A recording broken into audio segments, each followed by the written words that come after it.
Hello, this is the lecture number 10 for the chapter Triangles for the class 10th, and we are starting with the exercise 6.5, which is based on the Pythagoras theorem and the converse of Pythagoras theorem. The proof of Pythagoras theorem and converse of Pythagoras theorem we have discussed in the previous lecture.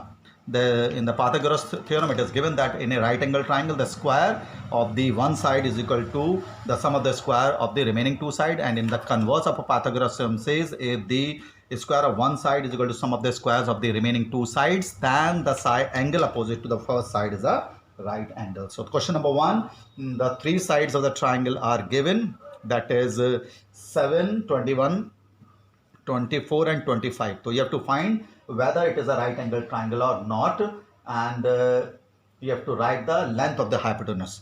Now the side of the triangle is given, so you find the square of these all these three sides. It is 576 square of 24, and the square of 25 is 625. Now because the square of 25 is equal to sum of the square of the remaining two sides, so it means the hypotenuse of this triangle will be 25 centimeter. सबसे longest side hypotenuse होती है. So like this you can tell which the given the side of the triangle is given. You have to tell whether they are the sides of the right angle triangle or not. Now these are the three sides. You find the square of this, all these three. So it is 9, it is 64, it is 36, because the square of longest side is not equal to the sum of the squares of the remaining two sides. The sum of this not, so not a right angle triangle, not a right angled triangle. These types of question you have done in your lower classes also. So you can do the remaining parts of this question number 1.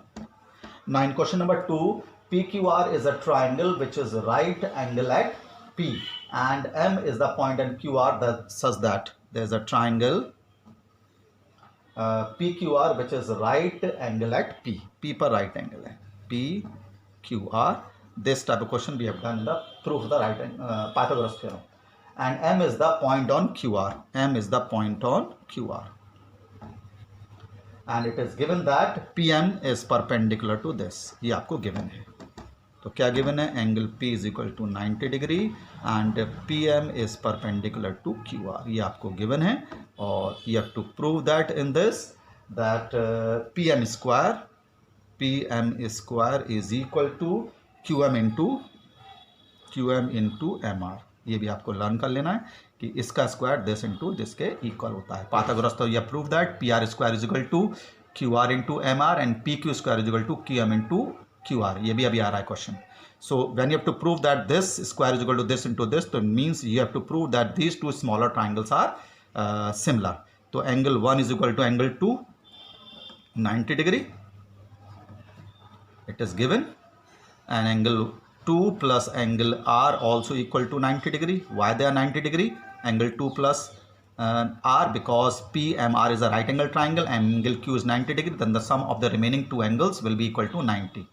Sum of remaining angles of right angled triangle. ये PMR right angle triangle है 90 degree का, तो ये आपका 2 plus R भी 90 degree हो गया. अब इन दोनों को इक्वल रखो एक दूसरे के, because both the sum is equal to 90 degree. तो क्या प्रूव हो गया हमारे पास? एंगल 1 एंगल R के इक्वल आ गया. 2 से 2 कैंसिल हो गया, मतलब ये वाला एंगल इस एंगल के इक्वल आ गया. सिमिलरली ध्यान दीजिएगा, एंगल 2 किसके इक्वल आ जाएगा? एंगल Q के इक्वल आ जाएगा. ये वाला एंगल इस एंगल के इक्वल आ गया. तो इन दोनों ट्राइंगल्स के दो एंगल इक्वल हो गए, तो ये दोनों ट्राइंगल सिमिलर हो गए. Smaller, that is PMR. Order देखिएगा, PMR. तो एंगल P किसके इक्वल आया? एंगल Q के था. M किसके इक्वल है? M के इक्वल ही होगा. तो QM P के सिमिलर हो गया. एक है. ऑर्डर बहुत इंपॉर्टेंट है.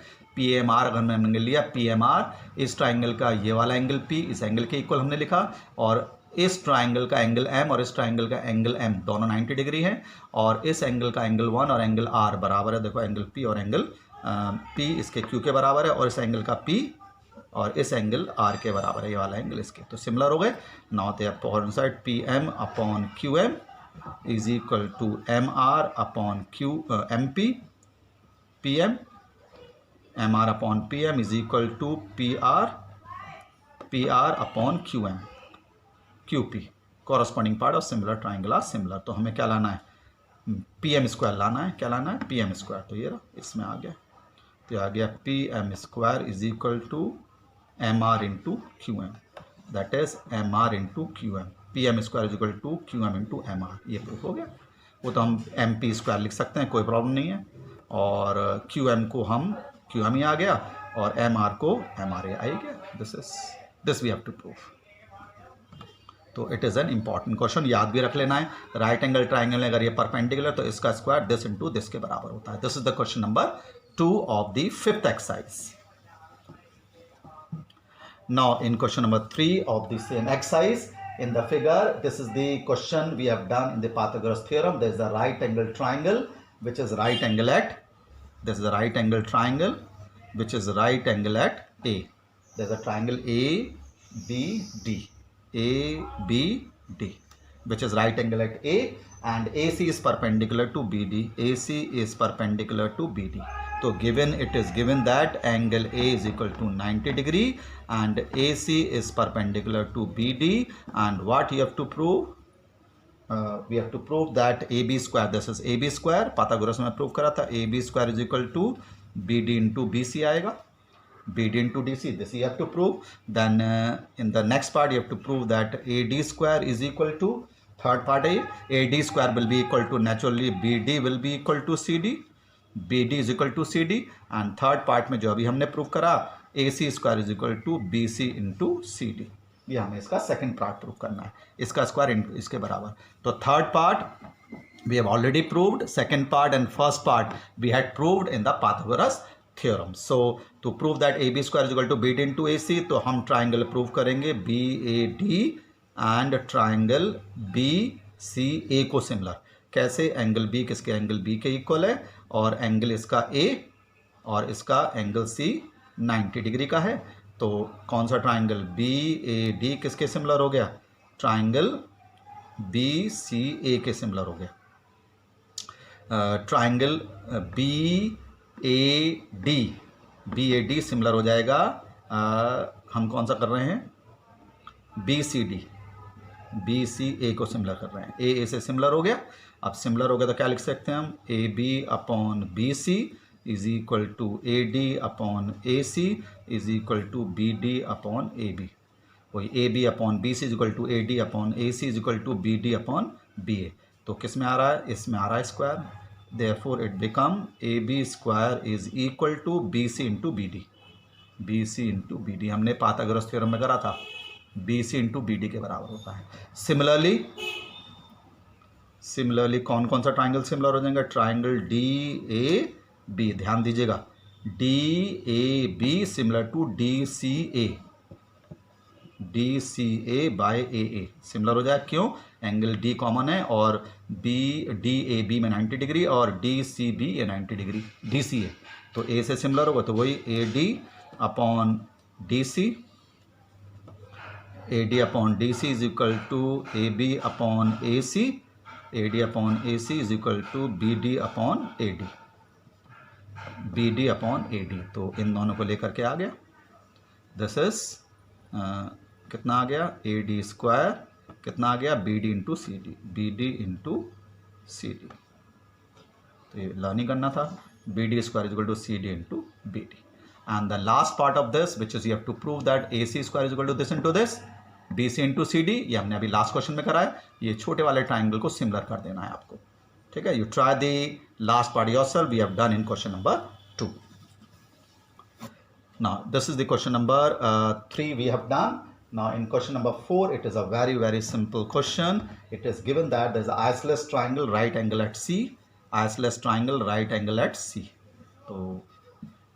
तो इसका मतलब इसमें AC और BC ही इक्वल हो सकता है, एंगल C 90 डिग्री है, तो देयरफॉर आइसोसेलेस है, तो AC is equal to BC हमें गिवन है, आपको प्रूफ करना है, that is AB square is equal to twice of AC square, ये हमें प्रूफ करना है। तो बहुत ईजी है, AB स्क्वायर किसके बराबर, AC square plus BC square के बराबर, पाइथागोरस थ्योरम, और आप BC की जगह ए सी रख दो, गिवन है कि B C is equal to A C, B C is equal to A C given है, तो स्क्वायर हो गया, कितना हो गया 2ac स्क्वायर हो गया. तो this you have to prove that in a isosceles triangle the square of the hypotenuse is equal to twice the square of the any one of the remaining side. So this is the question number 4 of the fifth exercise. Now question number 5 is just the opposite of it. बिल्कुल इसका opposite है. जो अभी हमने prove करा था वो given हो गया. Question number 5 में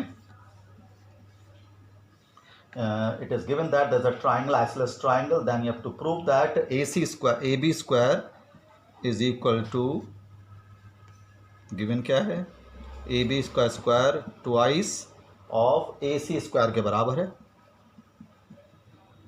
ABC an isosceles triangle with AB is equal to AC हमें given है. It is given that AC is equal to BC. AC is equal to BC हमें given है. AC और BC given है.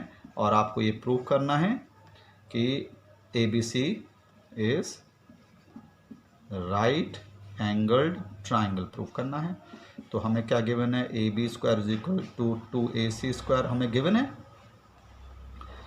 2ac square को आप ac square plus ac square लिख सकते हैं. एक ac स्क्वायर की जगह आप bc स्क्वायर लिख दो. गिवन है कि ac किसके बराबर है, bc. It is given. तो ये क्या आ गया, ए बी स्क्वायर इन दोनों के स्क्वायर के सम के बराबर आ गया. Therefore angle C is equal to 90 degree. क्या रीज़न आएगा इसका, converse of Pythagoras theorem. Converse